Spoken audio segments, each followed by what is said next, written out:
Monday, February 1st, 2021, 6:35 p.m. and I will call the Board of Selectmen meeting to order.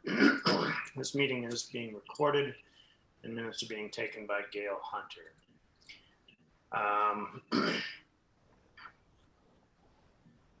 Okay, no other real announcements this evening. As part of our item number 0 on the agenda, if anybody in the audience has any public comment that they want to make on something that's not on the agenda tonight, raise your hand or unmute yourself and identify yourself, and I'll recognize you for a short comment. Hi, Eli, it's Muffin. Hey, Muffin, go ahead. Thank you. Hi, everybody. It's nice to see people. I usually have my camera off. I'd just like to ask the board that you encourage the Board of Health to make every effort to put a vaccine clinic together for our seniors over the age of 75. There are many in our community that, have some hardships, and navigating the process to get a vaccine will be very difficult for them. I'd hope that there might be a plan at minimum to help those that are housebound. I sat in, listened in on the Board of Health meeting last Thursday, and it sounded as though there might be some, a little hesitation for some understandable reasons, but I just wanted to reach out to you folks and ask if you would encourage them to see what they can do to put something together. And on a separate note, I apologize, I didn't include the attachment on the email I sent you all this morning. I have since done that. So give me a shout if you have any questions about it, about that attachment. Thanks so much for everything you're doing. Thank you. Did get the attachment this evening, and it looks like it's packed full of useful, interesting information. Yeah, and quite timely, I believe. Yeah. As far as the COVID-19 clinic is concerned, we're actually going to be discussing that a little bit later on. Great. At 6:50. Great, thank you. Yep. All right, let's move on. Anybody else with any comments? All right, we're going to move on to item number 1 on the agenda, which is a committee appointment discussion for the Zoning Board of Appeals as alternate. Last meeting, we interviewed Sean Zahn for this position, and I want to take the time now to go. Well, the board members have had time to think about this over the past 2 weeks, and I want to go around the board, see where we want to go with this position. So, board members, who wants to make any comment here?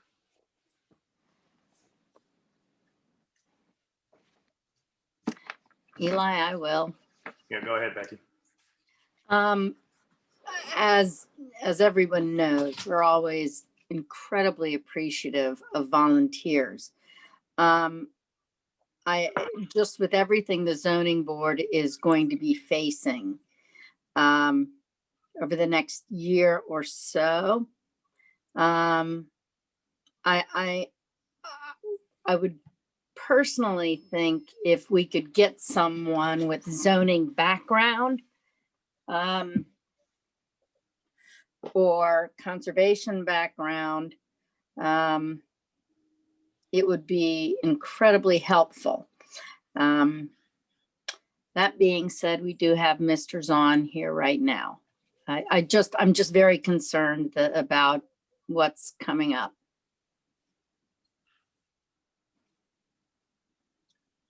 For the ZBA.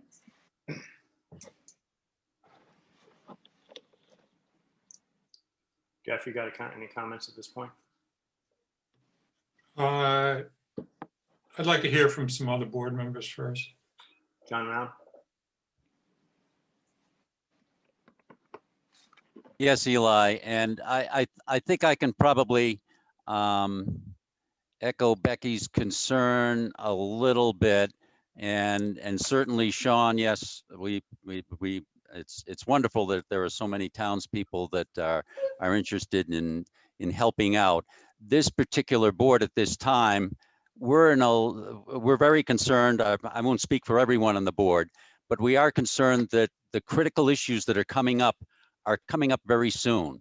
And there are a number of people that are on the board that they may not necessarily have the background in zoning that they should have, but it's not at a critical point in the zoning board's life that critical projects are coming up, which really need people that need to hit the ground running. And that's my primary concern. Sean, your interest and enthusiasm and wanting to be able to help in that particular area is great, but the timing right now is, we're just scratching our head. Now, that's not to say that we're going to find someone that can raise their hands that has spent time in real estate development and or conservation or even both. But I think I do have a little bit of concerns about that. And Sean, I don't know if you've spoken with other zoning board folks and are aware of all of the details and things that or all of the issues they know that are coming up and they're going to have to deal with. And the zoning board will be in a hot seat, no question about it, in several months. And we'll have to evaluate, in fact, this 40B opportunity, which I think will kind of wind up in their lap sometime in the first half of this year. So that's my only concern. But from an interest and enthusiasm perspective, I have no, I don't have any reservations.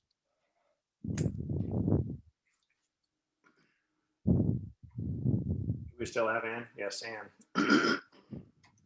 And you dropped off and I wasn't sure exactly where. I dropped off when Muffin was talking. I agree with what she said, and I just agree with what John said. All right.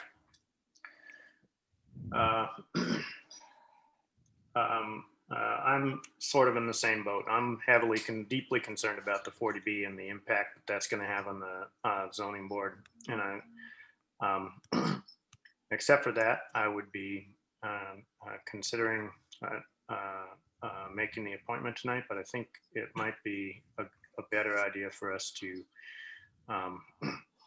see if we can get somebody with a little bit more experience with real estate law or formal public hearings,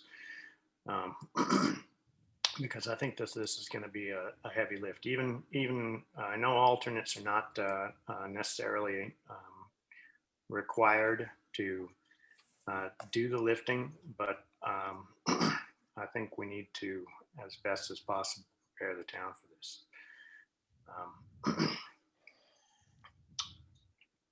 Jeff, do you have any thoughts? My hesitation to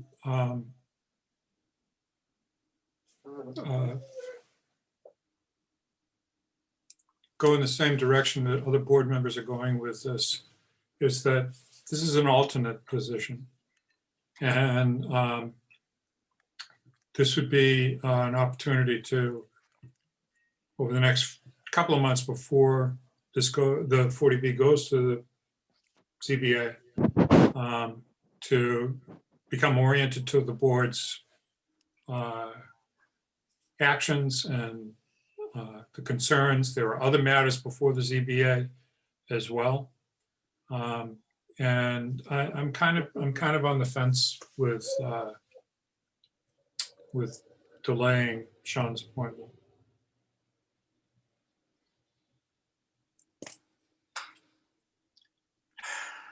Point taken.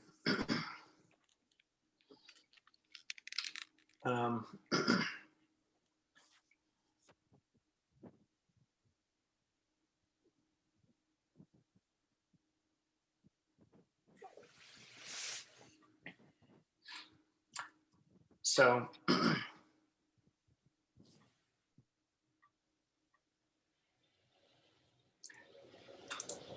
Eli? yeah, go ahead, Becky. I guess, anybody putting their name out there, it's tough. And for us to be deliberating right now, I understand for the person who's volunteered is difficult. I know, I've been there a number of times. But I think along Jeff's reasoning, I almost feel that it's even more critical that the alternate have a really strong background, because if the alternate does come into play, I think just all the more reason that person should have, if possible, a working knowledge. I mean, they're not going to be in on, even though they might be listening, they're not going to be participating in the deliberations. And if they're called upon, I just think it's almost, again, more critical that they have a base. Thank you.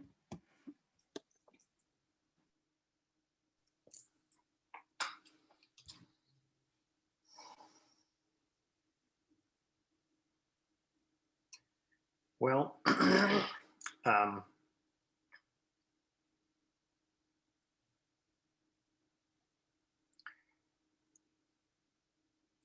I hate to drag this out, but I feel like I want to spend a little bit more time thinking about this.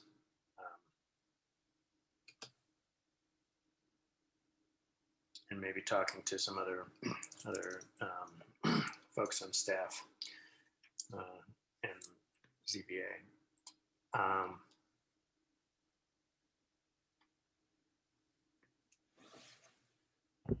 Are other board members all right if we, well, actually, Sarah Mellish has her hand up, so I'll take comment from Sarah. Am I unmuted? You are. Okay. I guess my concern is that we've had this position open, I believe, for close to 1.5 years. We have one alternate who would like to step off the board. We've been lucky since COVID-19 because nobody can travel for their business. So we've had full attendance at meetings, but over the past couple of years, we have had the practice of having the alternate sit in on all meetings so that we're covered for a continuance, because we seem to have a lot of those if somebody can't make it. So I'm hoping somebody can come forward in the near future and find somebody with the expertise they want, because it hasn't occurred over the last 1.5 years. That's all I have to say. Thanks. Okay, thank you, Sarah. So that change any board members' opinions? Yes. Changes mine. Especially if they do have another alternate coming off. So Sarah's saying that for 1.5 years, we haven't had, it's been difficult to find any candidates. Yeah. That's the bottom line here. That changes my mind as well then. We are blessed with lots of people that raise their hands, but it's still a very tough row to hoe. Exactly. And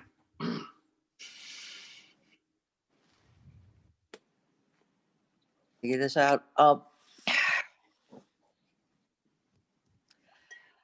guess facing the situation where we would have 2 no alternates. No. I don't think that's the situation. If Sarah could clarify, there are 2 alternates on the committee, and neither one of them expires until the end of this year.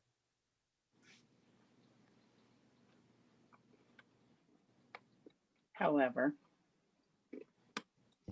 I mean, Sarah, if Sarah could clarify whether the alternate that is wanting to get off the committee is the second alternate that goes out in 22, that would be helpful. That's correct. He would not have signed on as an alternate except for the fact that we were short on members. So he could elect to resign if he so desired. But he hasn't done that because he knew we were having difficulties finding people. So James Mitchell is leaving the board and James Dietrich would like to. No, James Mitchell is not leaving. He was moved up to a full-time member. And Jim Dietrich was moved to an alternate, and he's the one that would like to not spend as much time on the ZBA. And if that work wasn't done, it needs to be corrected.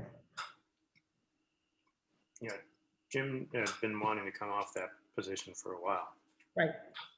Yeah, I believe his term is not up till 2020.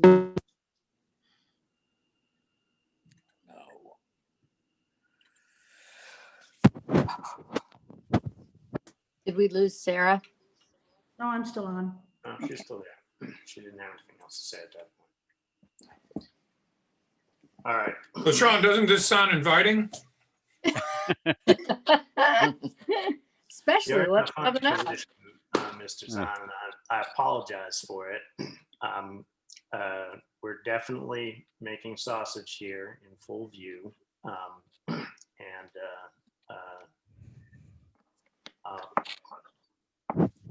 You're gonna have to bear with us.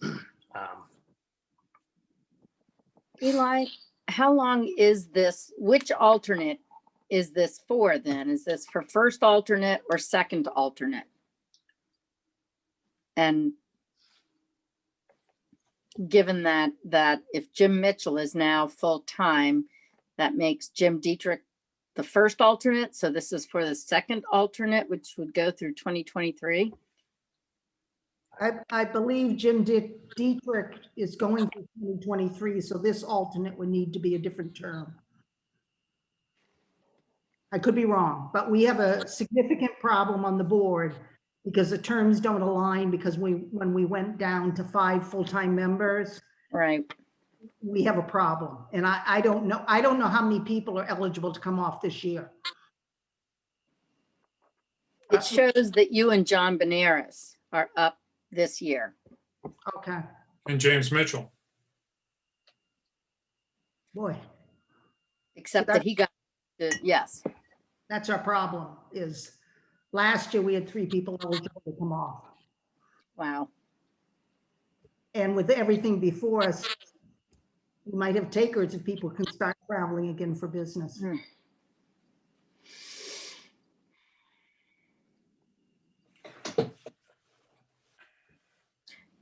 Sarah, how many full-time members are there? There are 5 and 2 alternates, and the problem is any vote needs to have 4 people to grant a special permit. So one of the things I've contemplated is we increase from 5 to 7 full-time members and not have any alternates. And that would mean if people were missing, we still only needed 4 votes to pass a special permit. There are only 6 people listed on the site with 2 alternates. Well, and yeah, James Mitchell should have been moved up to full-time, and for some reason the paperwork wasn't done. That was supposed to occur, I believe, when Bridget Murray left. Okay, so James's alternate position is the one that Sean's applying for, Correct. and Jim would like to get off. Right. Dietrich. Yeah, Jim Dietrich. Okay. He's been willing to stay on so far. And James's alternate position ends in 2021 currently. Jim Mitchell's. Yep.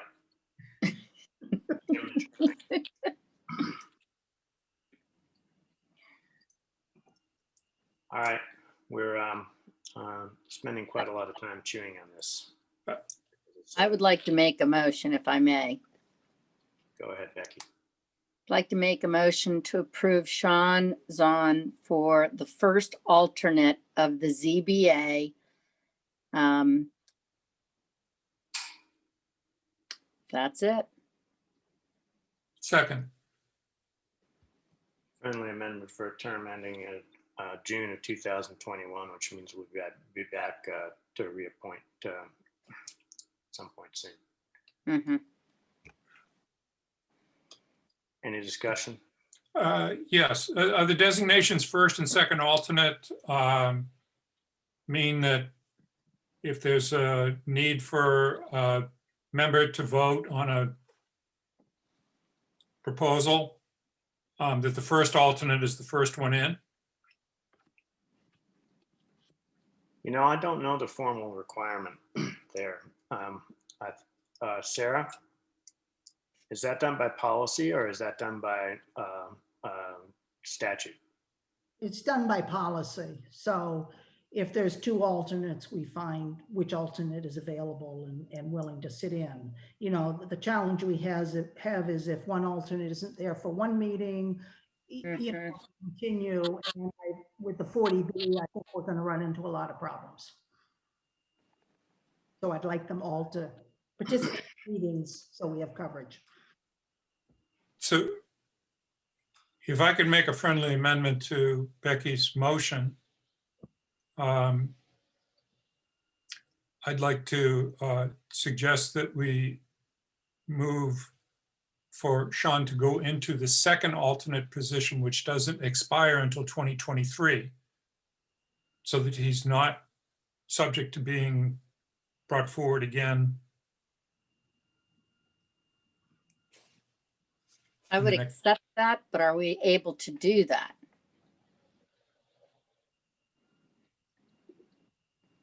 Greg, you got an opinion on that? So technically, Jim Dietrich is alternate 2 at this point. Is that what we're saying? I don't have that in front of me. Yes, so- yes. Yeah. Ends in 2023. I don't think we can quite do that. I think it's cleaner to appoint Mr. Zahn as alternate 1. And I don't see a problem in upping the reappointment come June. Yeah. I mean, I'm pretty sure that Jim Dietrich would agree, but we didn't post it that way. I don't think it would be quite the right thing to do to take that step tonight. Then I don't accept the friendly amendment. That's very unfriendly of you. Mhm. I know. I'm sorry, Jeff. Poor choice of words right now. So the alternative, since we have a motion on the floor, is to vote against the appointment, talk to Jim, see whether he would resign, and appoint Sean into the second alternate position. Yeah, but that's a lot more work right now. It is. It leaves us with one down. Proceed with the proceed on the course that we're going. Mhm. Okay, just trying to give Yep. Sean some running room. All right, any more discussion? All right, roll call vote. Ms. Jakes, Yes. Mr. Bodmer Turner, Yes, Mr. Round, Yes, Ms. Harrison,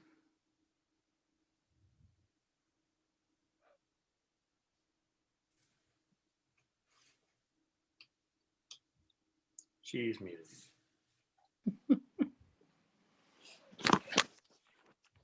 Still muted, I think. Either that or thinking.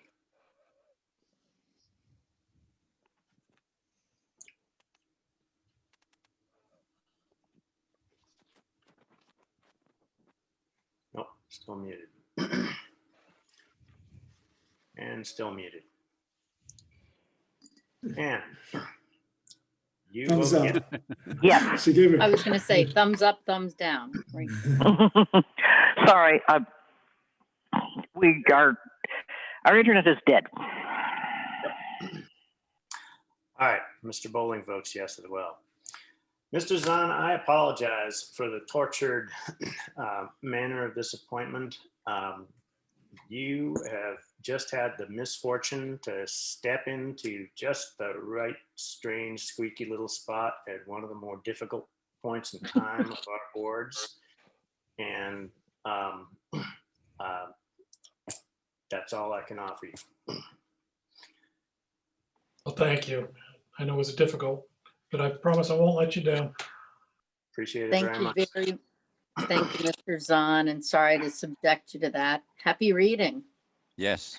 Yes, and A quick we study. wish we you hope. the very best. Yes. Thank you. I'm actually used to being in manuals, so that's not an issue. Wonderful. All right. Well, that was a little bit more involved than I had anticipated. I'm going to move on to agenda item number 2. We're going to have a committee interview with Hope Watbuchi for the Welcoming Committee. We will be planning on interviewing and deciding the appointment tonight. Hope, if you thought Sean went through terrible stuff, just you wait. I have to say, I'm hopeful it's not as arduous as that. But congratulations on your work. Do you want me to tell you a little bit about myself, or how does this work? Yeah. Yep, go ahead. Okay, all right. Good evening, everyone. My name is Hope Watbuchi. My pronouns are she, her, and hers. And I'm here as to offer my assistance as a member of the Welcoming Committee. I'm a longtime Manchester resident, having been here since the age of 6. I won't tell you how old I am now. Leaving the town only to serve in the United States Army active duty and to finish college education, ending up with a PhD in law and policy. And residing with my wife here in Manchester in my childhood home. I've served the town in many ways. At first as the only and female commander of the American Legion Post 113 for several years. I served on the planning board as well, and I'm currently serving on the 4th of July committee. Not quite as arduous as the zoning board. But I heard about the Welcoming Committee from Christine Matrano. And I'm also the founder and president of North Shore Pride, a nonprofit organization that I started 10 years ago with a mission of education and advocacy on behalf of LGBTQ+ persons on the North Shore. We provide educational forums and assistance to our community here on the North Shore. It was started because we had hate crimes on the North Shore. And so I wanted to do something to combat that and provide education to our community. As a result of my conversation with Christine Matrano, I realized that there's no LGBTQ+ representation on the Welcoming Committee for the town of Manchester. And so I offered myself as a candidate to be a representative of that community for the Welcoming Committee. As we know, it's, pre-COVID, and COVID only exacerbates the situation. A lot of the members, especially family members of our community, feel isolated and segregated to begin with. And so to enter a new town, and my background, I'm also a licensed real estate agent with Coldwell Banker in town. And so to enter a new town without any connection, without any sense of connection to the LGBTQ+ community is difficult at best. And so that's my perspective on why I think I would be a great candidate for the Welcoming Committee. I thank you for the consideration. Questions or comments from from board members? I would love to jump in. Go ahead, Becky. Hope, thank you very much. I have seen your name and face for many years around town on committees and boards, etc. And remember fondly the flag raising ceremony a few years back as well that you spearheaded, I believe, and brought to town. I think that your appointment would be more than a welcome addition and would serve both the town and the LGBTQ+ community very well. Thank you. No Thank you. questions. Thank you so much, Becky. Jeff. I'm all in support. We've got some energetic people who just recently joined this committee, and This is a very tough time to welcome people, given the constraints of the pandemic. Hopefully that's going to be in the rearview mirror in another year. And I would support your participation in this committee and all that you would bring to it. So thank you for stepping forward. Yeah, thank you so much. And with COVID, North Shore Pride, we've really just done a paradigm shift. Everything is virtual now, and I'm very proficient in that platform. So It's just, face to face is the best way to welcome somebody, and we can't do that. And we can't do that now. absolutely. So, face to face, 6 to 8 feet apart with a mask on. It's very constraining to the activities of the Welcome Committee. But I think you'll bring your expertise and your Zoom expertise and other things to the committee. I appreciate all that. Thank you. Thank you, Jeffrey. John Rao. Yes, and Hope, you certainly have my full support as well for this, for all the reasons that you want to join the committee. And the fact that you are a Realtor, which means you know the Manchester story and have told it many times. So I've lived it. yes. So you're hitting the ground running with this, and you have probably more input than anyone else that is on the committee right now to be able to pull things in the correct direction and make Manchester a welcoming community for everyone. So thank you. Thank you, John. Ann Harrison. You're muted. There. I'm no longer muted. Hope, thank you for volunteering. I think you are going to be a great asset, and I support your candidacy completely. Thank you so much. Thank you. Well, Hope, I don't think I can really add very much to what everybody else has already said. So I'm just going to take a motion to appoint Hope Bucci to the Welcoming Committee for a term in June 2023. So moved. Second. Yeah, moved by Jeff and seconded by Ann. Roll call vote. Ms. Jakes. Yes. Mr. Bob Turner. Yes. Mr. Round. Yes. Ms. Harrison. Yes. Mr. Bowling votes yes. Thank you, Hope. Thank you so much, everyone. Thank you. And thank you for all you do for our town. Welcome I aboard. know how hard it is. Be well. You too. You too. Thank you, Mhm. Hope. I might stay on and listen. It sounds interesting. Oh, yeah. Always. Trust us. It's going to get interesting for sure. COVID-19 update, item number 3 on our agenda. Greg, do you want to give us a little rundown? So the good news is that we are starting to see a bit of a decline in cases in town. So I think we're past the holiday bump, if you will. So that's the good news. The rollout of the vaccines has not been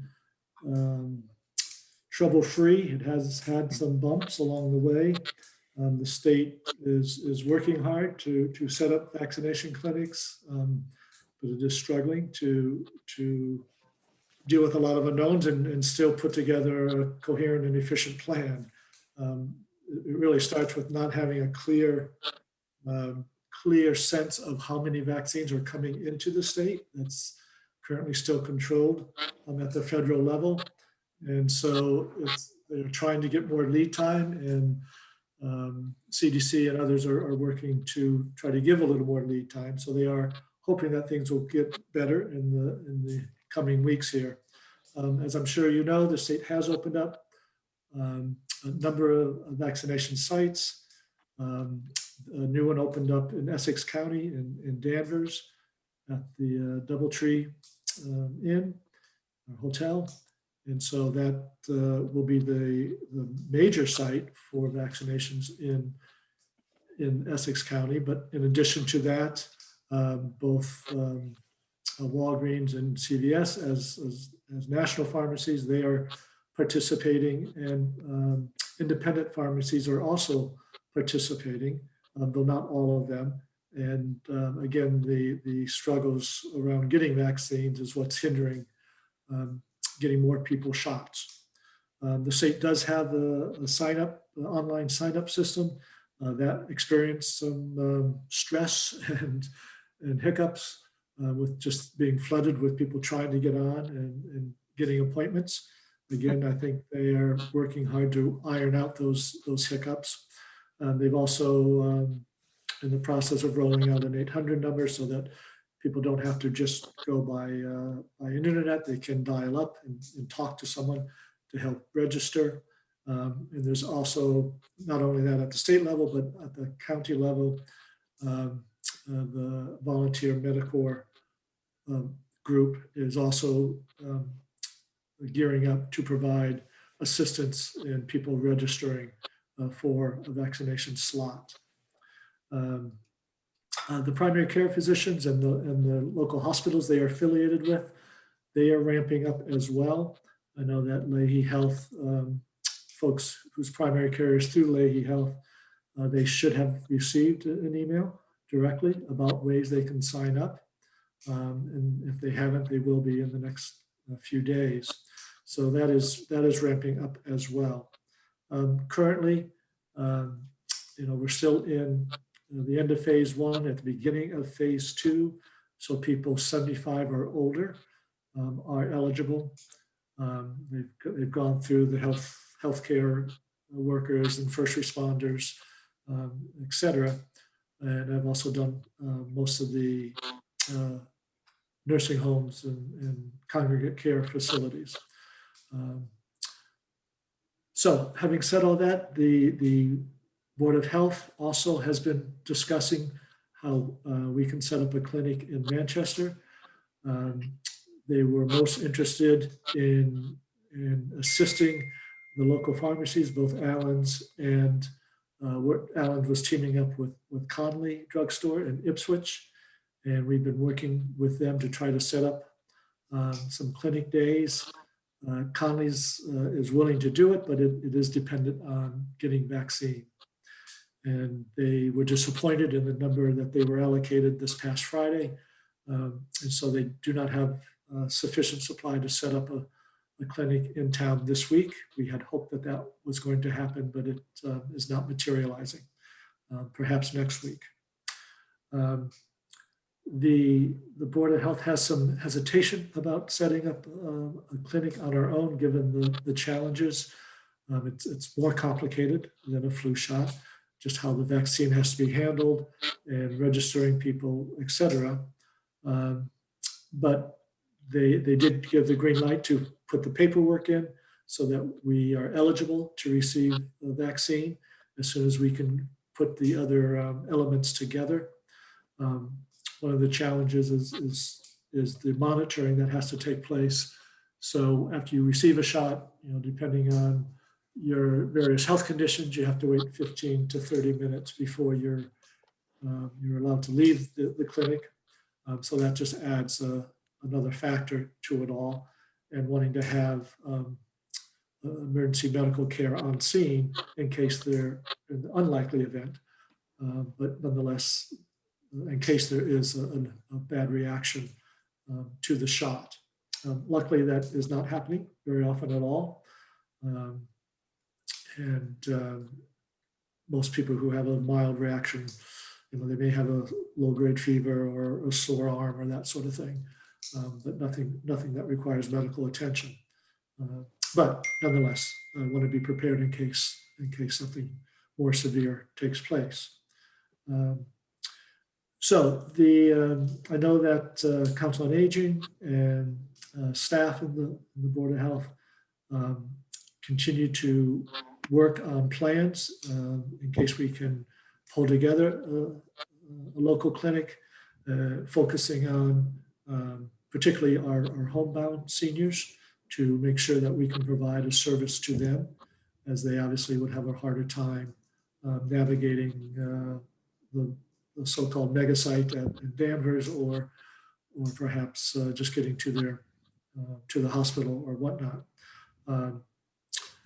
So, like I say, Board of Health at this point has not given a green light to moving forward with the clinic because of the logistical reservations, challenges that we face. I think if we might be able to pull together a team and a plan and perhaps ramp up, we should be able possibly offer at least a small clinic for those most in need, probably with 2 weeks out. There's a long lead time for getting the vaccine. You put your order in and you get your supply 10 days later. So even if we were ready tomorrow to stand up a clinic, it's not going to happen for a couple of weeks. So I welcome your thoughts on how we might move forward. When we refer to homebound population and how we or how they would be supported with local vaccination efforts, what do we mean by that? Do we mean we would pick them up and transport them someplace, or we would go and deliver the vaccine there? And what sort of support structure is required to support a program like that? So I think the preference is to pick people up, perhaps in the COA vans, bring them to a clinic, have them have the shot and be monitored, and then return them home.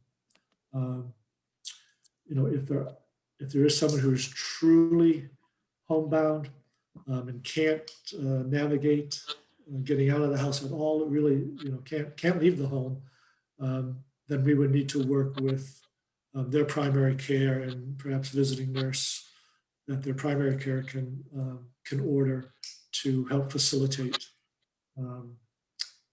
providing shots in that situation. Questions and comments from other board members?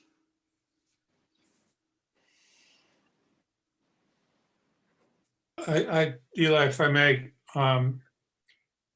Greg, the presence of an EMT, is that going to be required for Allen's and Conley's? They need to provide either skilled nurse or EMT, some monitoring system, and we would help facilitate that with them. That's one of the things that we could help bring to the table. Perhaps one of our EMTs, off hours, so pay them an overtime, so they could come in when they're not on regular duty, so that they could be present and provide assistance if needed. And then, of course, if a situation arose, then we call our ambulance in and go from there. Eli, may I ask a question? Greg, do we know how many people, if we're talking about, maybe getting 75 vaccines, how many homebound people do we have in town, or how many people would we need to have vaccines for? So our 75 and older population is, I believe it's in the 400 range, if I'm remembering correctly.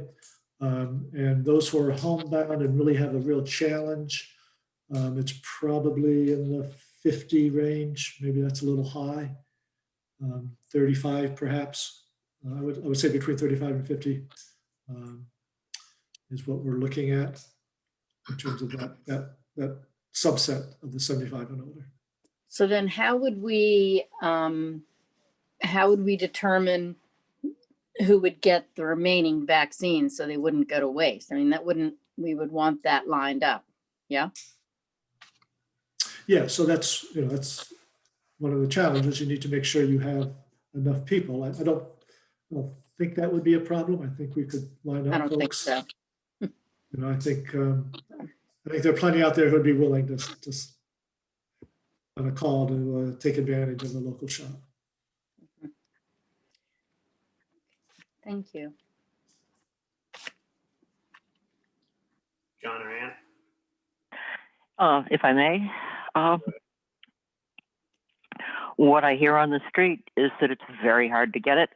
And I think we should make every effort to get a clinic in town as soon as possible.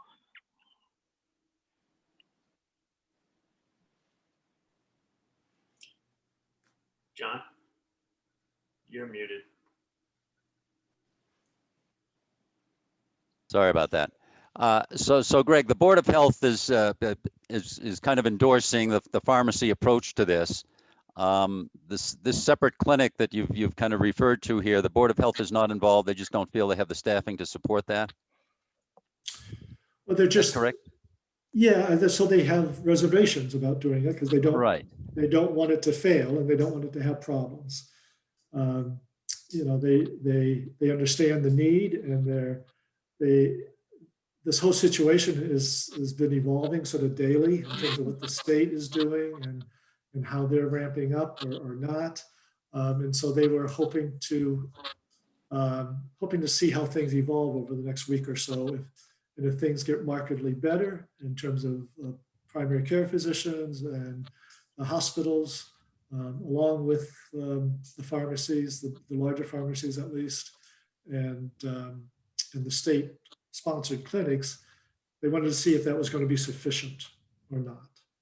Okay, so right now, the initiative that you're talking about, who are the personnel that are involved, other than, you know, the EMTs that we've got in town that could certainly support that, and I guess the senior vans or something for homebound folks.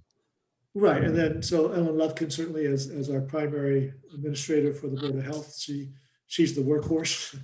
Oh, sure. So she'll help out with that, even though they're endorsing the pharmacy approach as a first choice. They'll help with the separate clinic. Okay, I did not quite catch that initially. So they're on board with that as a supplemental effort. Right. They would like to see if we can provide the assistance to our local pharmacy with teaming up with Conley, and if we can help them in any way we can to stand that up. And if that doesn't work, then I think they would revisit how we could set up our own town-sponsored clinic. All right. I just want to make sure that they're on board with this initiative, with maybe perhaps certain reservations. It's not their first choice necessarily if the pharmacy works, but there's no guarantee that will is organized to do right. so. And at the moment, there's no guarantee that we would even get all right. So so that's, but you don't know unless you ask. All right, so we've got two initiatives kind of going in parallel, one of which we have more control over, and we'll see how they materialize. Right, I think it's helpful to know if you have a strong feeling about providing direct support, vaccination to at least our 75 and older population. Okay. If I may again, Eli?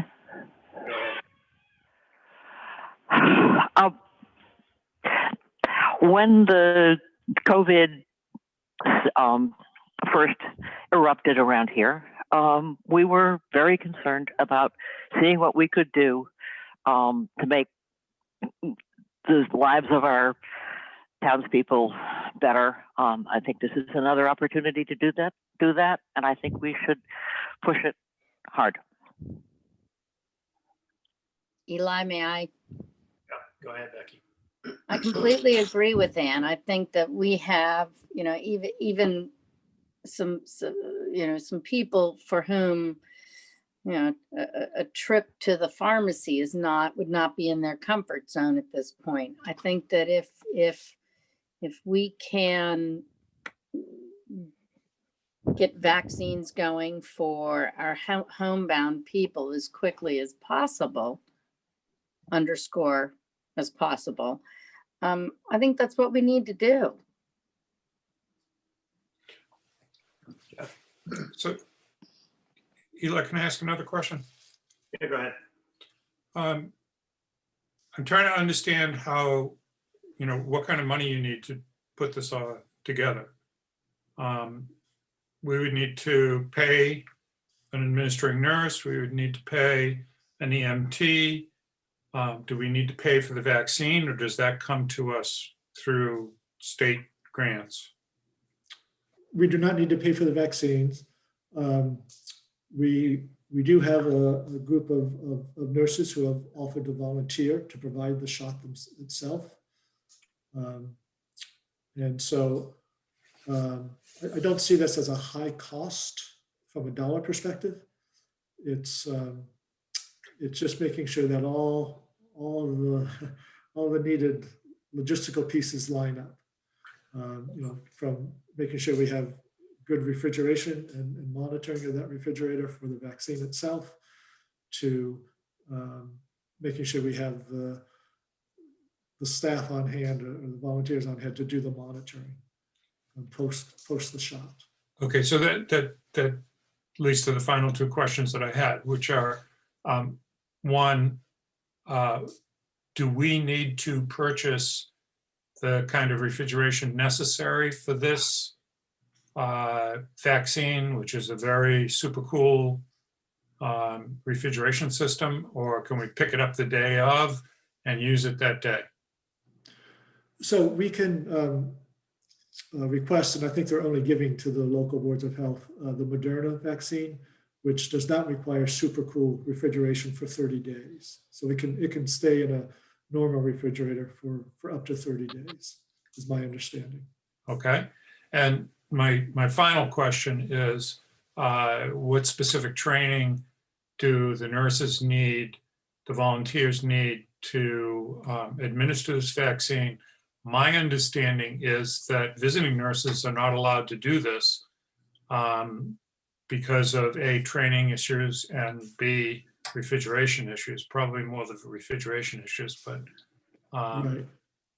So there is some required training. I don't think it is too onerous from what I understand in talking to a couple people.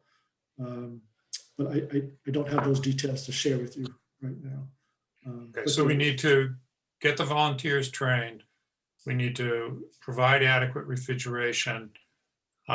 We need to finish the paperwork to get the vaccine, and then the logistics of setting up appointments.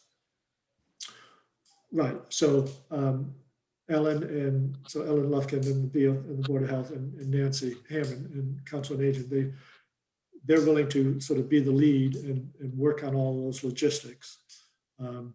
But they do need a green light from both you and the Board of Health before they go the next step of establishing an actual clinic.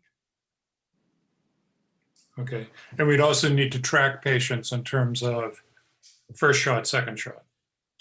Yeah, so that's all done through the state's registration system, PEPMOD, I think they're calling it. And if you get a shot, then you are automatically registered for your second shot through that PEPMOD system, and they notify you when that'll be. Obviously, we need to coordinate that to provide that second date. Okay. I'm strongly in support of this.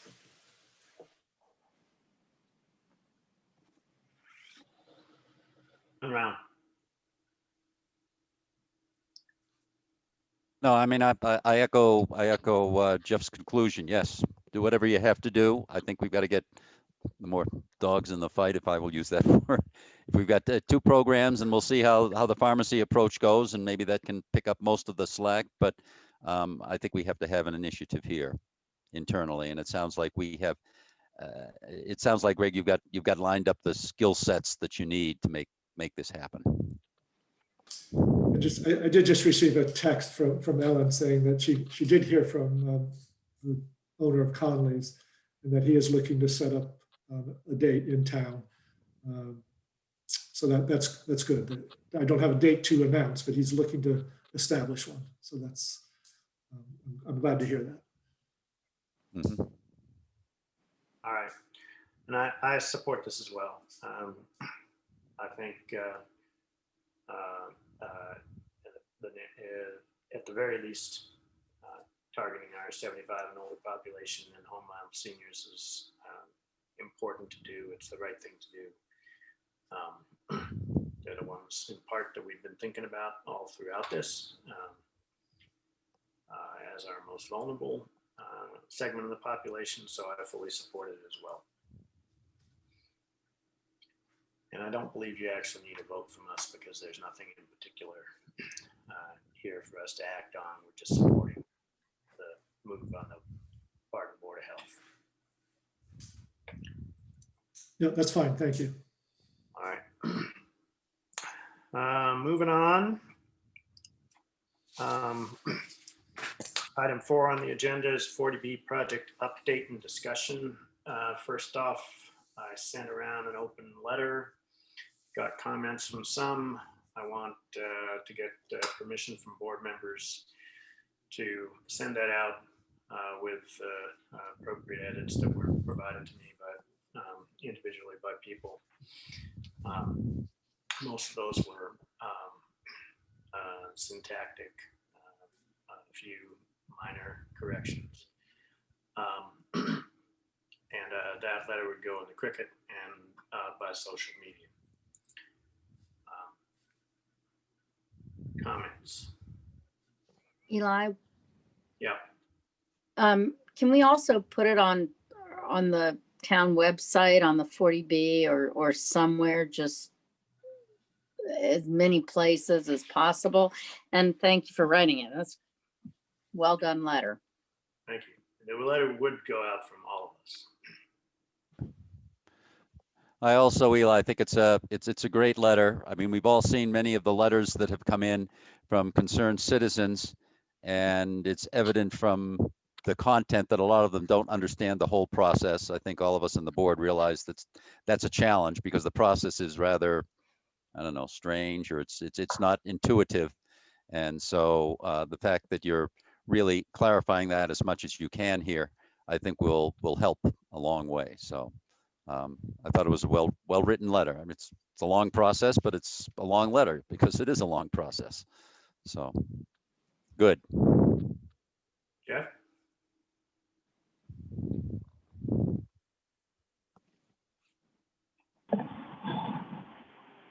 Lorraine? I'd be proud to have my name on that letter. Thank you.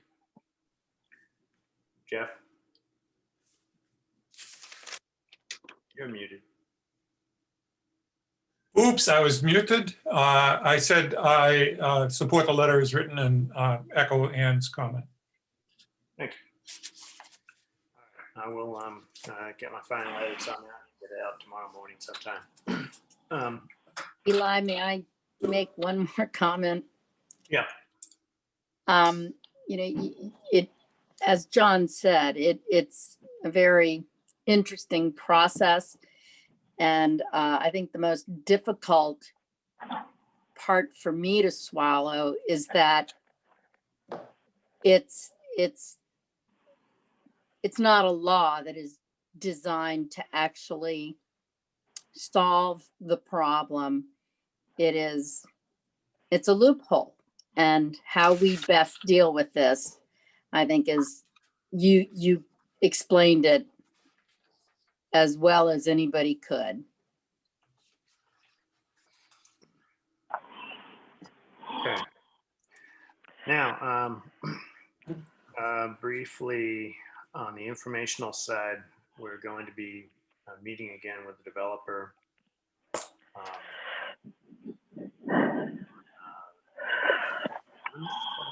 We said, yeah, February 11th.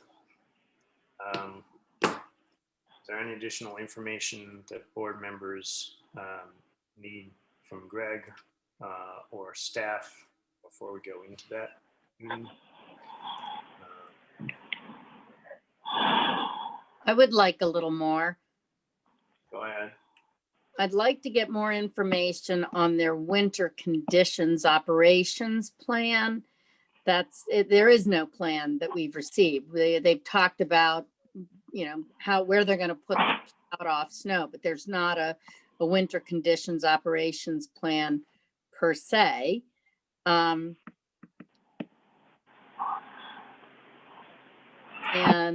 let's see. I had some other points, but I think that's about it for right now that I would like to see.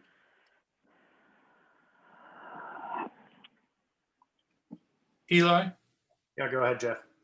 I have a question about how much of the updated letter from the traffic study consultant falls within our purview on this? Mhm. And how much of this is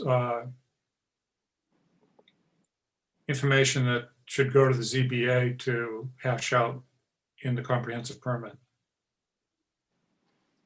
That's something that John Whitten probably needs to weigh in on, and we can get him to comment. But Greg, do you have any comment? No, I was going to suggest we could have John give us that guidance. All right.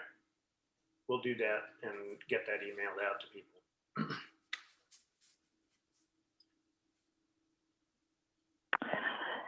Eli?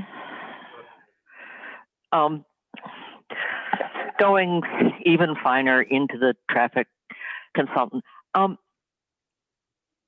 I would like to know whether the development can be done without any sidewalk, or is there some state requirement for pedestrian access to the site? That's probably a question for John, but I would like that one answered. Greg, you follow up on that for us?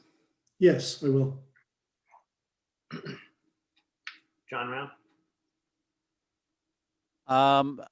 No, you know, we've got to continue to go through the list of things that we started and largely covered at our last meeting. Is that going to occur next Thursday? Yeah, so the plan is to go through environmental, Yes. traffic, and other impacts. Now, I have no expectation that we're going to reach the end of negotiations. It's just my intent to walk through those things, just as we did with the fiscal impact with the developer at the last meeting. Right. And kind of get a feel for where we each side stands, and then decide our next steps and whatever additional information we All right. need to get out. Then the list that we have covers, you know, all of the issues that are of concern to me. They're certainly in there, and the sidewalk issue is high up there, but that is included in that list of concerns. So that will all be, we'll find out where everybody stands. Okay, and we're still waiting for the some of the information from SLV regarding the cost per unit for the 80%, 60% AMI.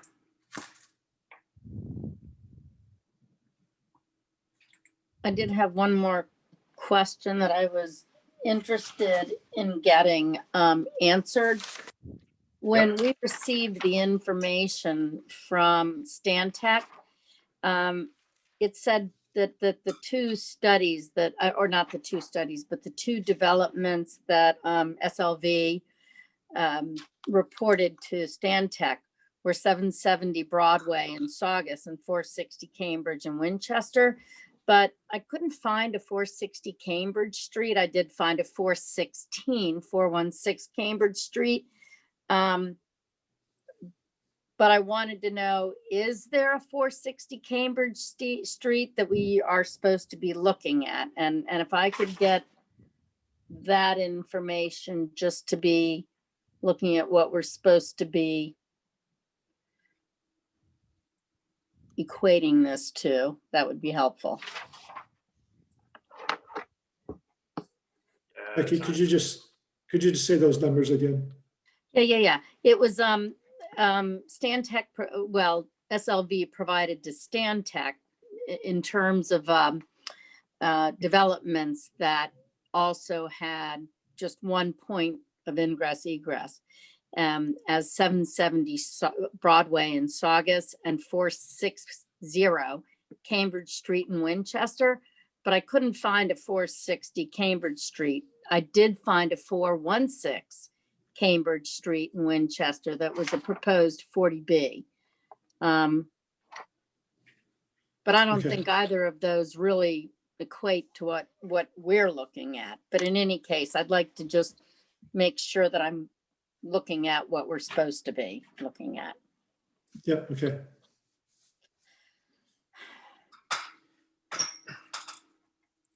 All right, any other questions before we move on to budget?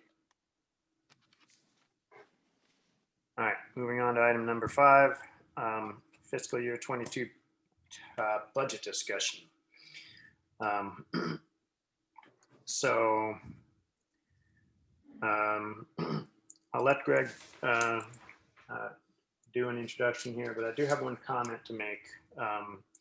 We received today the initial set of project there go my words. Proposals and recommendations from the CPC for CPA allocations this year. We're going to discuss those in detail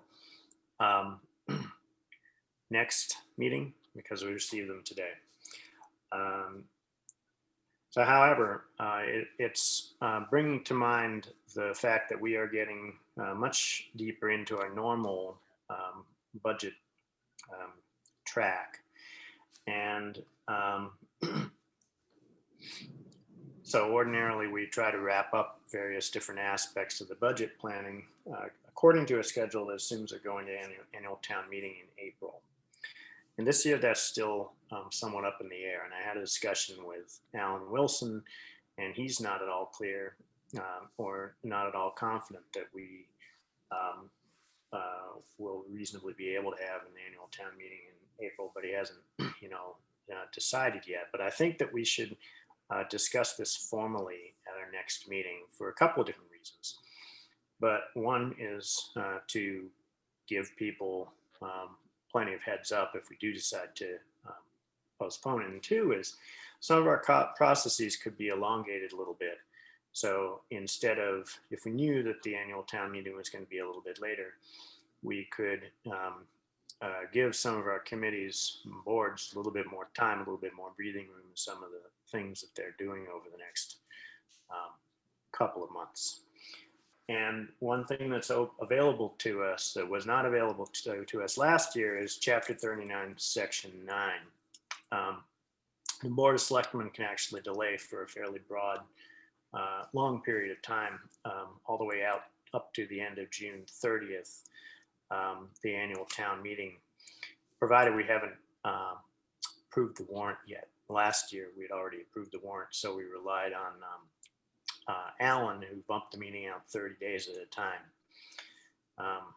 using Chapter 10A. There's other state emergency legislation that actually lets us bump out past that still under the emergency, the public health emergency that we're in. But Chapter 39, Section 9 is the one that would be most relevant to us. So I don't want to go into a deep discussion on it tonight. I just want people to think about it and be prepared next meeting to discuss it in detail, the pros and the cons, and if so, where they think they might like to push the meeting to. All right, and with that, Greg, do you want to give a little update here on the budget? I'm sure. Thank you, Eli. So the Finance Committee is making good progress. They're working through the larger budgets. They met with the school committee members, representatives from the school committee. They attended the school committee hearing. They've had both fire and police in for pretty in-depth discussions and reviews. They'll be having the DPW in this week on Wednesday evening. So those are the big four in terms of major expenditures and more complex operations. I would say on the fire side, the big question evolves around staffing. Continues to be concerns about our much smaller call force. We were in double digits, maybe in the 20s even of call firefighters. We are down to less than a handful that are active. And even those that are active, have pretty significant limitations on when they can respond to a call. So that continues to be a concern for this chief as it has been for previous chiefs. And so he presented at the Finance Committee meeting some options for increasing staff, different scenarios. And there is the possibility, if we were interested, in pursuing what's called a SAFER grant from, it's a federal grant program that provides grant dollars to fully fund new staff to a department. The program used to ramp down, I guess you would say, starting at 100%, then 75%, 50%, and then 100% shift back to the community. Now what the program is doing is saying you can, for the first 3 years, receive 100% of the cost, both salary and benefits for firefighters. And then in year 4, the community is responsible for 100% of the cost. So that is a discussion. I just wanted to highlight that the Finance Committee has not completed their review of that, but it is something that was put on the table and is being discussed. And your input on that will be needed as well as we go forward. As you know, both fire and police will be going into a deeper dive on the possibility of a different dispatch model, whether or not we should pursue going to the regional dispatch center in Middleton. And we'll have more information and a presentation for you at your next meeting on the 16th of February, a day later because of the President's Day holiday. And regarding the school district, there's at their public hearing last week, there was a fairly lengthy discussion about Essex's desire to have a lower increase for the district. They are advocating for a 2.5% increase. The school district has been working towards a 3.75% increase across the board because of the changing enrollment patterns and the proportionate formula. That 3.75 across the board translates to a 4.25 for Essex and a 3.4 for Manchester. The 3.4 happens to coincide with the preliminary budget that we had put together. So it hits our target, but it is significantly above what Essex is currently looking for in order to balance their total town budget. So the school district will take up this conversation again tomorrow night as they wrestle whether or not they should dip much deeper into their reserves in order to come out with a 2.5% increase for Essex.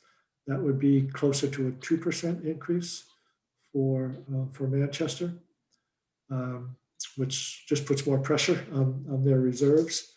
And it sets up the stage then for some big decisions in 23. We can most likely get by in FY22, next year's budget, by dipping into reserves to a much higher degree. But it'd be very difficult to continue that in 23 and beyond.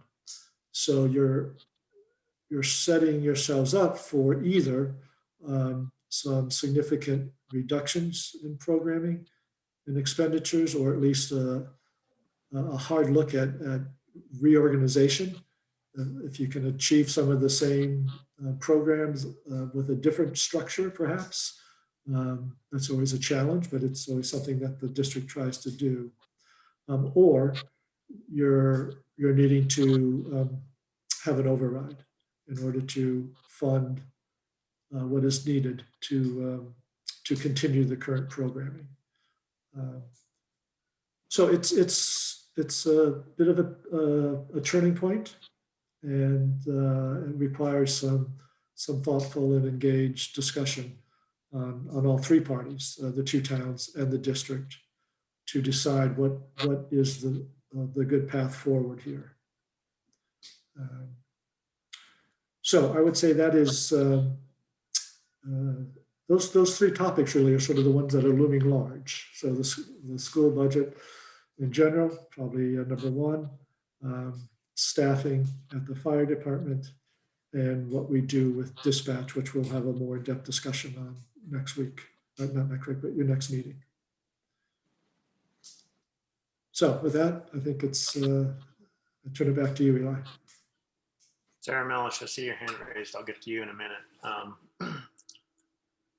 So I have some other questions about the budget that I'll get to a little bit later in the discussion. But as far as the schools are concerned, I'll make the observation that we've been planning or expecting that in 2024, we're going to have a fall off. There's a sharp drop in the school debt payments due to the way the loans are structured. And we've been anticipating that with some of our planning. I would be very concerned if a course of action were taken that pushed us into a place where we really needed to do an override in 2023, or look at cutting programs. And the amount that the school district is going to have to dip into their reserves to deal with what they currently have to deal with, plus a 2.5% request from Essex, which is a pretty steep cut.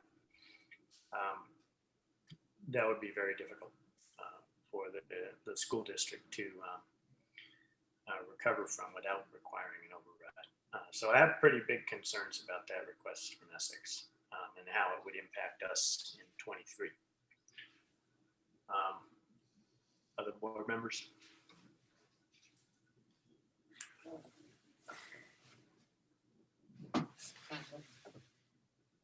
Eli, if I may.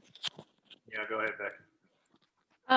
Do you remember how long ago it was that Essex asked us for in terms of the school budget for, was it 1 or 2 years ago that they asked us not to go up as high a percentage as we were planning? Do you remember? 2 years ago. 3 years ago. It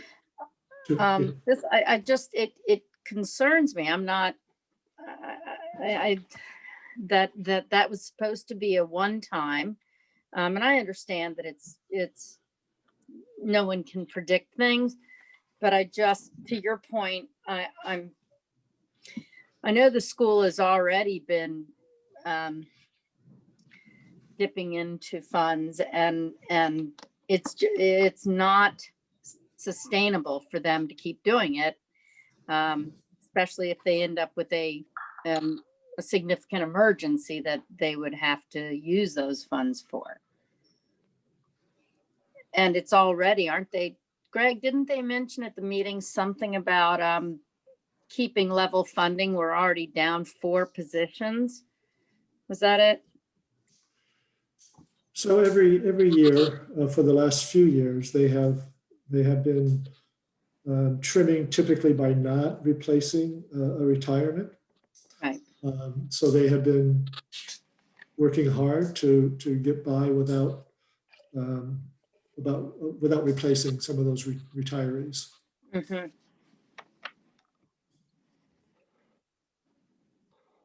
And I will say that they have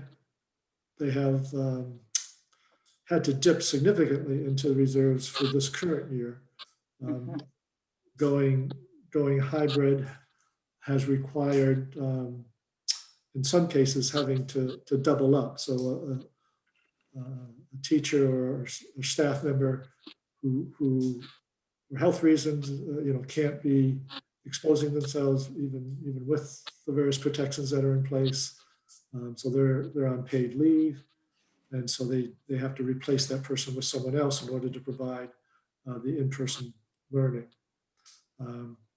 So their expenses this year have been significantly higher. And even though there was some hope that FEMA dollars would come through for that, FEMA has done a 180 and has pulled back on providing those kind of funds.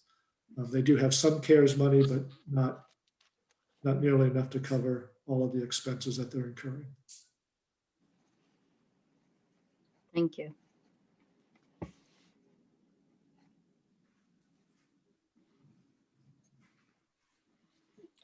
Any other comments from board members on the school budget aspect right now?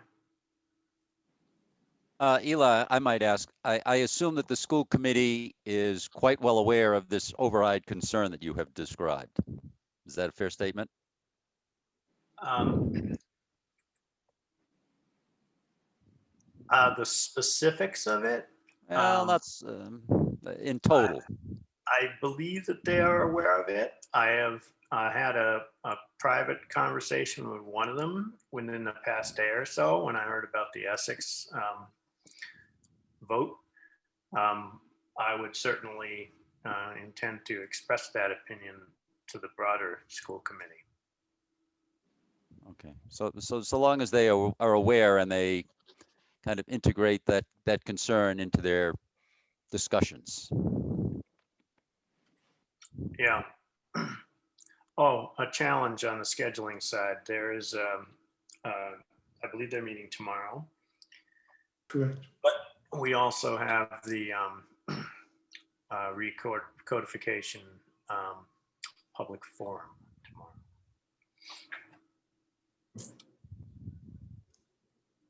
Jeff, did you have any comments here?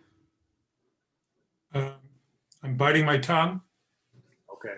but I'm going to release that and say what I'm thinking, which is this is kind of chickens coming home to roost, of the priority being all the building going on in Manchester, and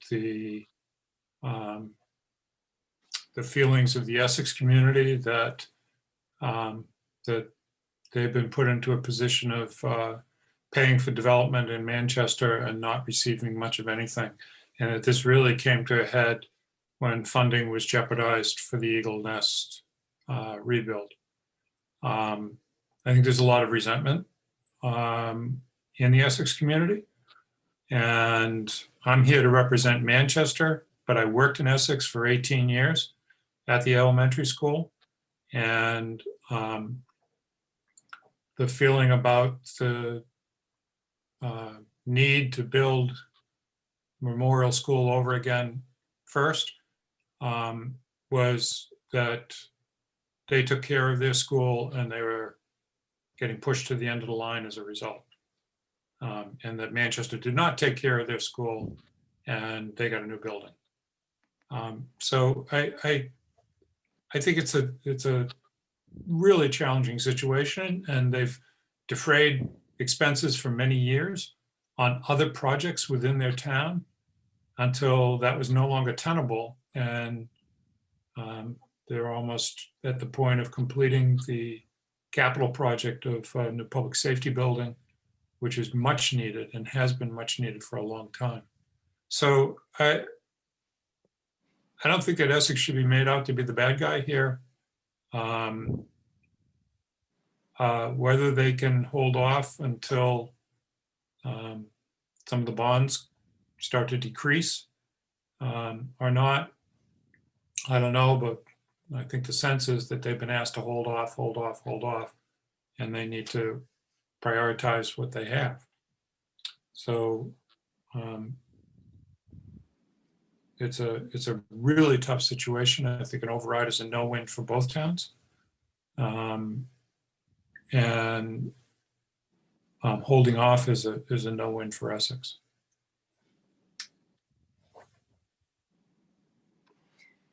May I comment, Eli? Yeah, go ahead. I want to apologize if I in any way, and it seemed to imply that there was fault on Essex's part. I'm just stating a concern, and I was not at all in any way trying to point a finger. I didn't take you as pointing a finger, Becky. Any other comment from board members on the school budget impact? Sarah Melish, you've had your hand raised, and I'm guessing it wasn't related to the school budget, but go ahead. Thank you. It goes back to the timing of the town meeting. And I wanted to make sure that the board was aware that the planning board will need to hold a public hearing on the recodification. Once they hold that public hearing, it will basically shut down special permits until the Attorney General approves any recodification that's approved at town meeting. So the later we can hold that public hearing, the better off we are. Thank you. Thanks.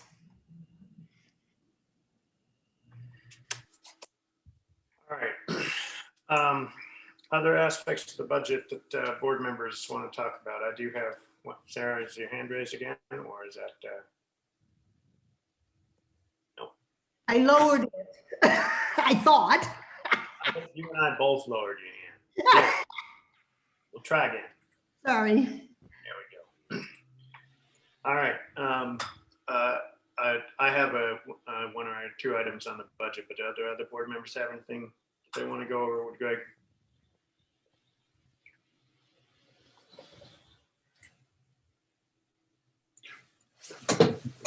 When are we scheduled to go over capital? I know that FinCom is going to do capital after they do DPW. Is that correct, Greg? Yes, correct.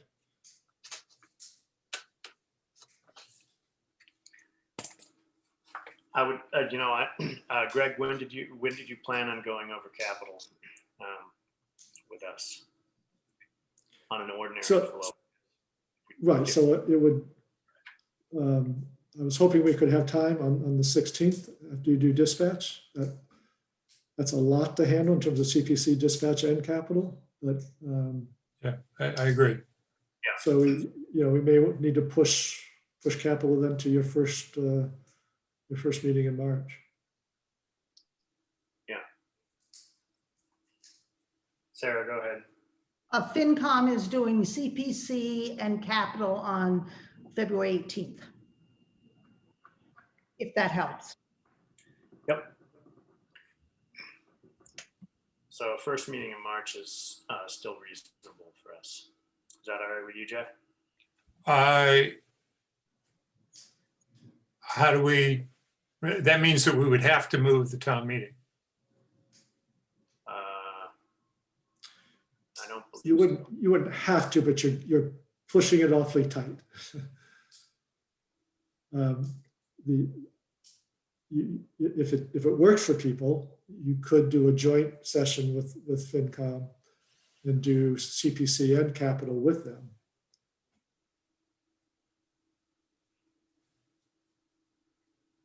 And that's, as Sarah just said, that's the 18th. Yeah, that's doable. Why don't we leave that as an option and then decide after we have our discussion on the 11th around 8 p.m. Not the 11th, the 16th?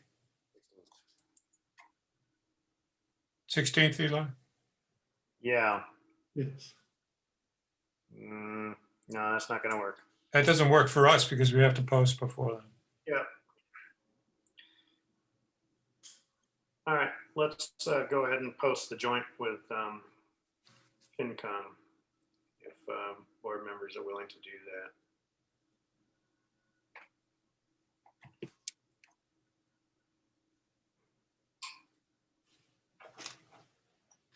That was the 18th? That's Thursday. Yes, correct. Thursday, yes.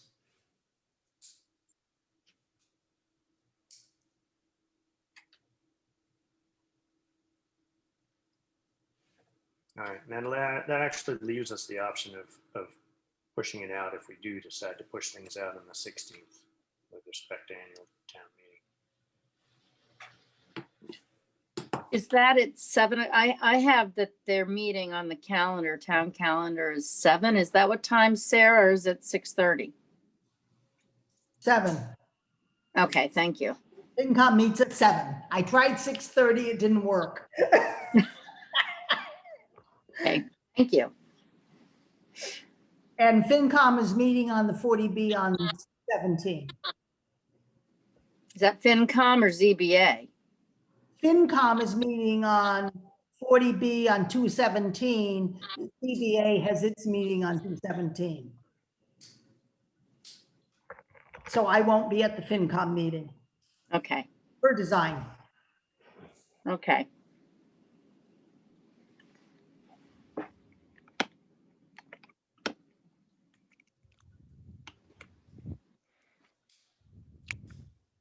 Okay, any other budget topics on other things from other board members?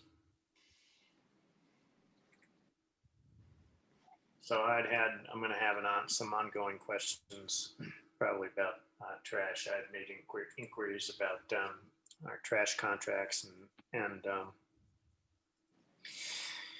where we stood with respect to recycling, among other things. And so recycling, we're doing something like 7.9% contamination on our recycling, according to the DPW director. Greg, where do we stand right now with respect to the rejection rate as a result and any penalties that are coming to us from recycling? What's the crystal ball on recycling giving us for the next year or two? Right, so if we continue to be at that relatively low contamination rate, then we can avoid the extra penalties. I mean, we're still paying more for recycling than we were, just because of the very poor condition of the recycling market. But because our contamination rates are so good, we are avoiding the higher penalties and fees. You know, communities that are up in the 20% plus contamination rate, that's when they're getting the fees imposed, those additional fees. So if people can continue to do a pretty good job of keeping the contaminants out, that bodes well for us. What's our next threshold, or is there another threshold for the contamination rate on the plus side? Yeah, my understanding is that, you know, when they do audits and you're 20% or over, that's when they're hitting you with higher fees. Okay. And I missed the number that we're at now. 7.9. Seriously? Yeah. 7.921 or something like that? Yeah, 7. Okay. Which actually originally I thought that brought us closer to the contamination rates that were going to penalize us, because I thought originally we were looking at having to beat something like 92% or better. I'd heard some terrible number like that last year. Yes, you did. And what they've done basically is realizing that was nearly impossible to meet. They basically had just upped the baseline for everybody and then hit the next threshold higher. Okay. All right, and it's still the case that we are, as much as we can put into compost, reduces the tippage rate and the total tippage rate and is a benefit to us. Is that correct? Yes, so it's certainly less expensive for us to pay for composting than it is to have that compost weight as part of our tipping fee that we pay at at the waste energy plant. Is there any anticipation right now of, or a desire to increase or a need to increase the pay-as-you-throw bag rates based on what the contracts are looking at like this next year?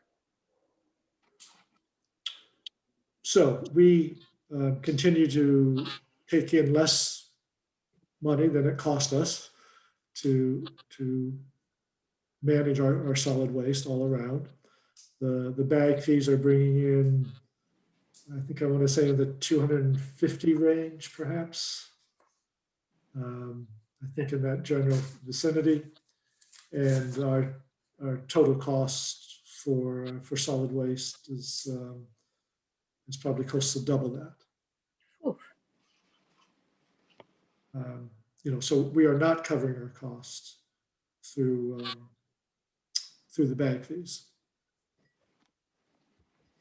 Eli, I guess Matt, a little higher, sorry. it was around I'm sorry, a little higher than that, it was around 280 last year in the bag fee collections. Becky?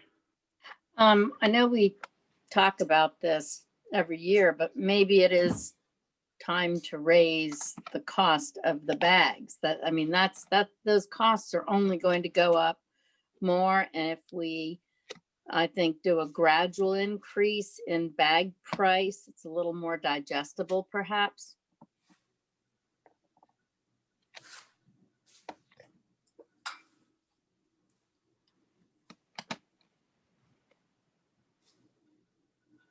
I'm hearing crickets.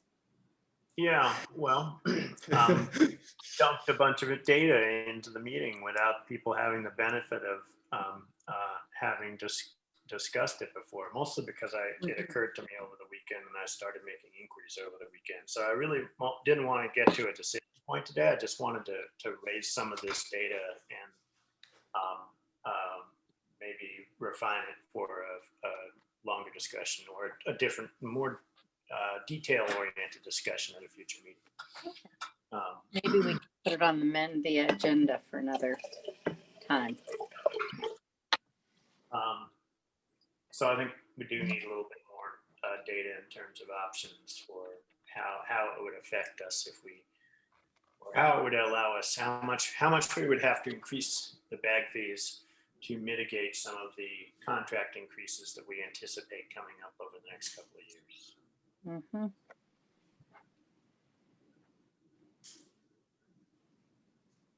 So Greg, I'll refine some of my questions there, see if we can get a little bit more of a detailed ask or question raised for the board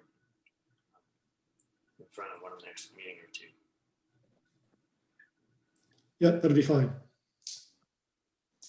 Any other items on FY22 budget that people want to raise? Speaking of data, do we know how many households participate in pay-as-you-go? Oh, it's pay as you throw? Yeah. Well, that's a good question. Sorry, that's basically everybody, unless you're in a private subdivision or private, condominium complex. But certainly the vast majority of single-family homes are doing pay-as-you-throw.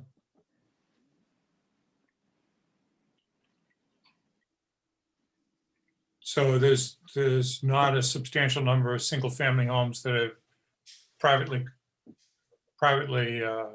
dumping their trash. Not that I'm aware of, no. Because there's a level at which, and I don't want to get into this in too much detail, where the demand is inelastic and people start to throw as they drive, as opposed to pay as you throw. Yes. And I just wondered if we had any data on number of households participating. I'll double check. I'll have to see, but I'm not aware of any significant number of people who are not participating. There are a few apartment Right. to do that. And I know of some people, some individuals who hire their own Yes. garbage collections. Do we have a breakdown of how much we save in compost? And if we were to try to give some more information and perhaps let people know that if they use the compost, then we don't have to look for savings elsewhere. I know of a number of people who won't use the compost because they think it's it's annoying to them. So is $4.50 a bag. Exactly. 9 would be even worse.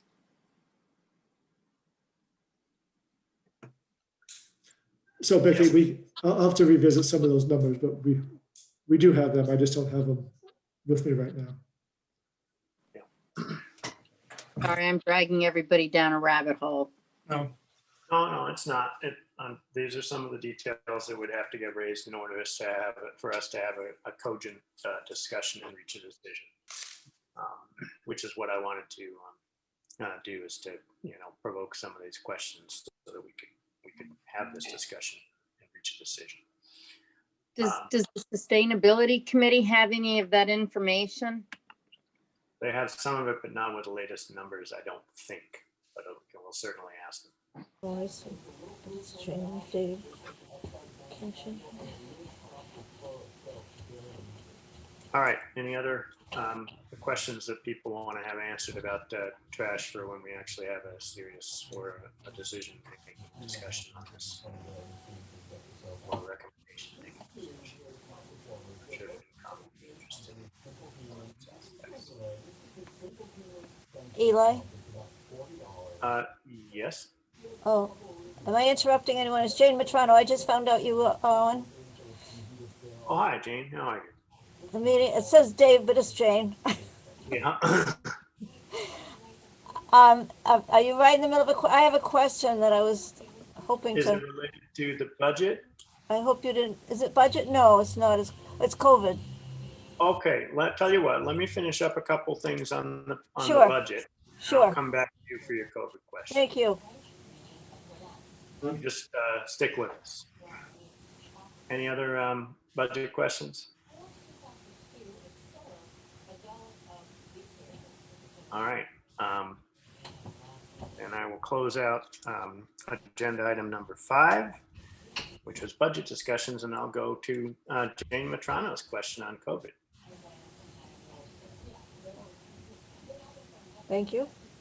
Yep. You ready? I'm ready. Oh, okay. Thank you. I'm wondering if there's any plan in town that would allow the town to do its own vaccinations with town nurses. Yep.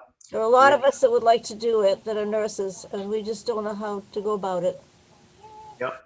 We just had a discussion with that a little bit earlier this evening. The board expressed its support for providing some town-supported vaccinations for 75 and older crew and the homebound crew. Right. The Board of Health is working with Allen's Pharmacy, Connolly's to see if we can help provide these services. And with any luck, folks will be hearing soon on that front. So yes, there's a strong desire to support that, and we're looking to see if we can. Greg, do you have to add? No, I think that sums it up pretty well.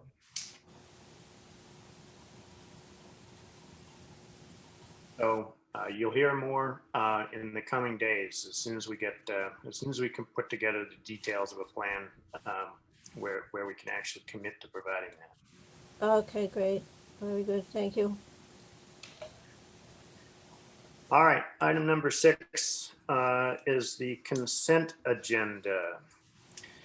We have 3 items in there. One's the Board of Selectmen meeting minutes from January 19th. One is the resignation of Ed Conway from the Harbor Advisory Committee. Ed served on that committee for a long time. And then the last item is a ratification of appointment for a town clerk, which I'll ask Greg to comment on in a couple of minutes. So were there any other, did board members have any comments on the Board of Selectmen meeting minutes or the resignation of Ed Conway? Eli, if there is another Chairman Boying in there, I don't have the exact spot, but if that could be corrected, that'd be nice. It has been. Thank you. Thank you, Gail.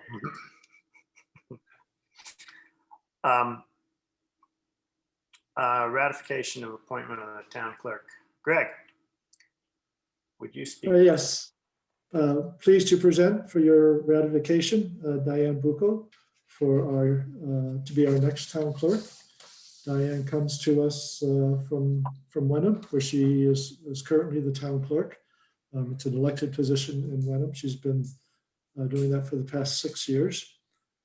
She was new to the position, but rapidly learned and became a certified municipal clerk under the statewide certification program, and is actually working her way through obtaining a master's certification, which is pretty rare for clerks. That's a high bar, but she's very close to achieving that.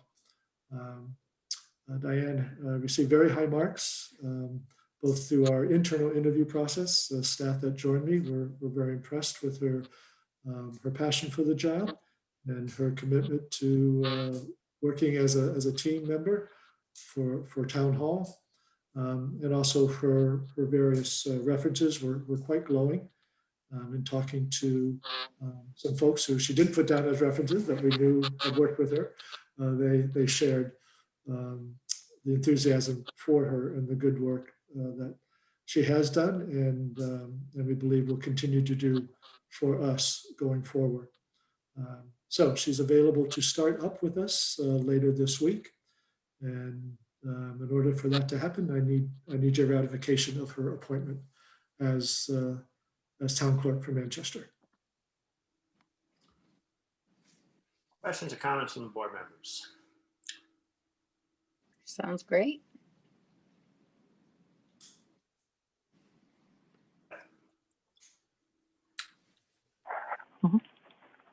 I think looking over the material that we were given, she sounds like a great candidate, and would welcome her to come on board. Mhm.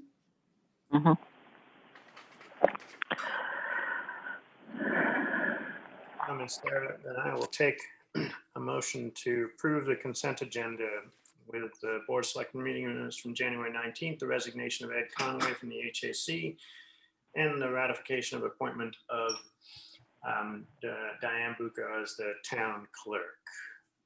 So moved. Got a Second. All right. Any discussion? I'll say, we should probably write a letter to Ed Conway saying. Roll call vote. Ms. Jakes, Yes. Mr. Barbara Turner, Yes. Mr. Round, Yes. Ms. Harrison, Yes. Mr. Bowling votes yes.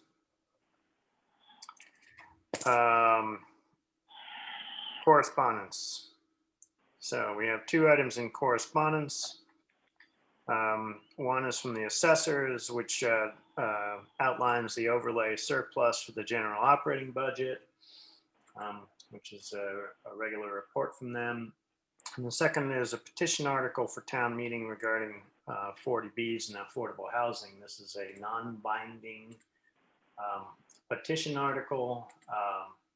Just a comment for anybody who is in the audience and curious. Citizen petition articles are at the annual town meeting are petition articles that are signed by 10 or more people they are required to be placed on the warrant if they are properly formed, and this one is. So this article will be on the warrant at the annual town meeting. And we'll discuss the details of that at a later date. I need to ask if there are any comments from the public before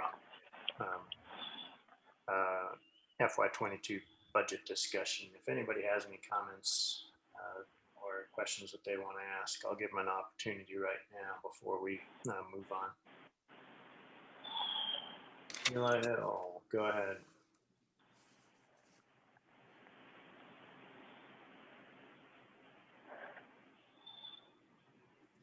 Sheila, I'm going to recognize you. Unmute. I did it. It's just a question about the warrant. It's not a question about the budget. The topic you were just on. Let me know when I can ask that question. Yeah, go ahead. Ask it now. Thank you. In that we don't know what for sure what the date of the town meeting will be, can you tell me what is the last date you will accept a petition, an article for the warrant? That's a good question. Greg, what's the? So the bylaw says it's 60 days prior to the date of the town meeting. So normally when we meet, the 1st of April, that means the 1st of February. So for this year, it's Saturday the 5th. So we said Friday the 4th was the deadline. But that assumes sticking with the April date. So if you push it out, until the end of May, again, you back up 60 days.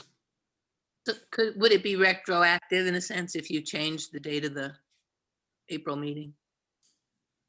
I mean, if you, that's my sense. I don't want to miss the Friday and then, not have you changed the meeting, or have you changed it? Well, if we don't change the date of the meeting, then that date's already passed. No, it's coming up. It's Friday the 4th of February. Friday the 4th, yes.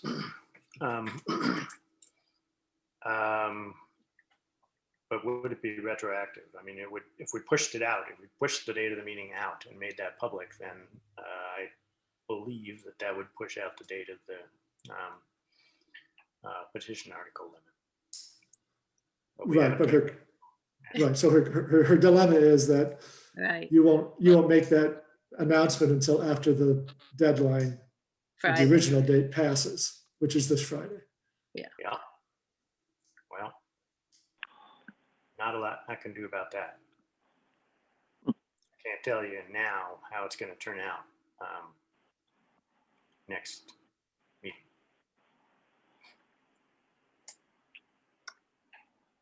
So that's your answer. So I guess to play it safe, you get your petition in this Friday. Yeah. If you want to take a chance. If I'm a risk taker, I cross my fingers. Okay. Exactly. Exactly. Greg, is it Friday or Thursday? I've been told it was Thursday. Yeah. Friday, Thursday is the 4th. Well, Thursday's the 4th. Well, it's 60 days. So it was April 6th, I thought, was the Monday. Oh, wait, April 5th is the Monday.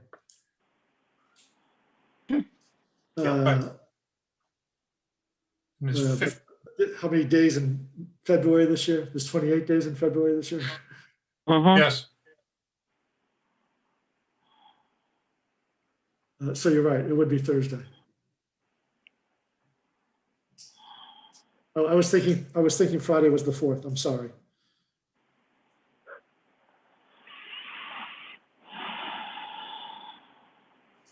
So that's your answer. Thank you. I think. Wow. All right, town administrator's report. Quickly, construction work. People might have seen a lot of steam rising out of Central Street today. They are doing some sewer pipelining. It's a coating of the sewer pipes to prevent infiltration and inflow. So they were doing that work in front of Town Hall today. They'll be going along Church Street tomorrow if the weather cooperates. So that work is underway. The revetment work at Singing Beach also is underway. I'm hoping that the beach is holding up okay tonight and tomorrow with the nor'easter we've got going here. And they are also then moving over to the seawall at West Beach, where where Harbor Street and Boardman Avenue meet right there on the water. That a few years ago was pushed over, or at least a section of it was pushed over by a storm. And FEMA monies are paying 75% of both the Singing Beach work and the repairs to the seawall. On the seawall, just quickly, FEMA has indicated that they may be willing to support a larger project there than they had originally indicated. Now that they're on site with the contractor and they've taken a better look at it, they've expressed a willingness to consider extending the project and doing a couple more sections of that seawall. So the good news is that they would be providing that funding, but our 25% match also grows. And so in order to do that, to do both sections, we would need to come up with an additional $184,000 in order to have them complete the rest of the compromised seawall areas. Again, that 184 is our 25% match, and FEMA pays for the rest. We are proposing in the FY22 budget some additional mitigation dollars for damage. We could use some reserve money and then replace the reserve money once town meeting approved that additional capital expenditure. It would be fund balance money so that it becomes available immediately. So it's something to strongly consider. We'll have more details for you at your next meeting, but wanted to give you a heads up on that as a possibility of getting more work done.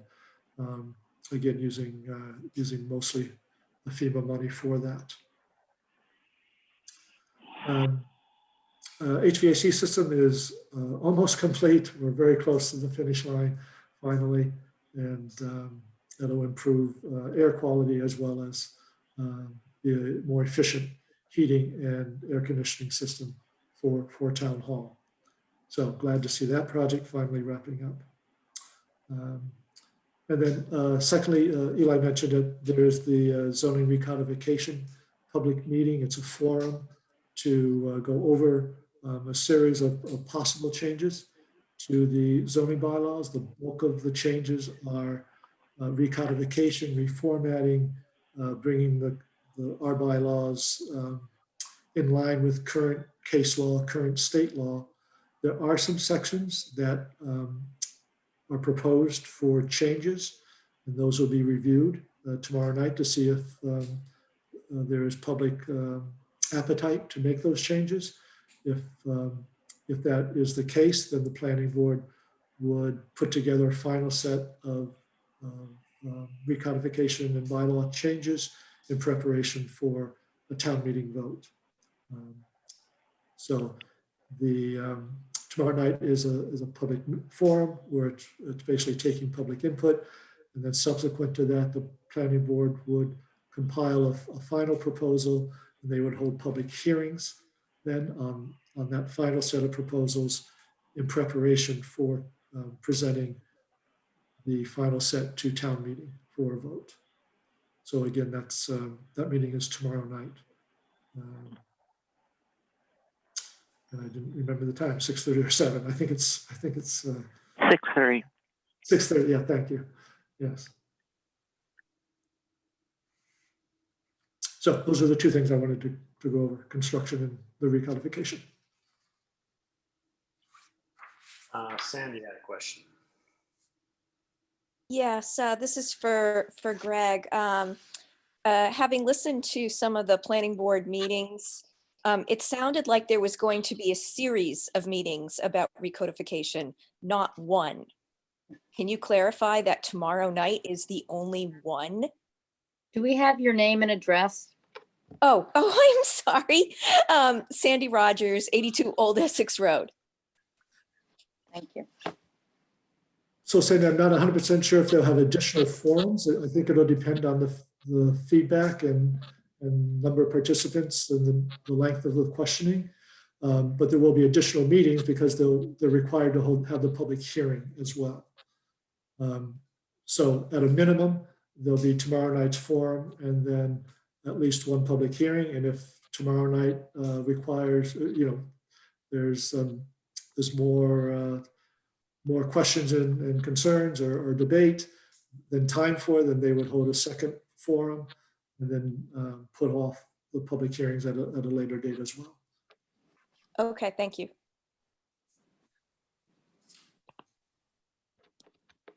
Board members have any questions? I have All right. one question. Yeah, go ahead, Becky. Greg, have you had any nights that haven't had a meeting? I would say the last couple months have been pretty nonstop. I'm just curious. Thank you. That's all. All right. Have no other matters, as may not have been reasonably anticipated by the chair. So we are going to be moving into executive session tonight. So I will take a motion to move into executive session, not to return to open session. So moved. Hang on, I have a long motion to read.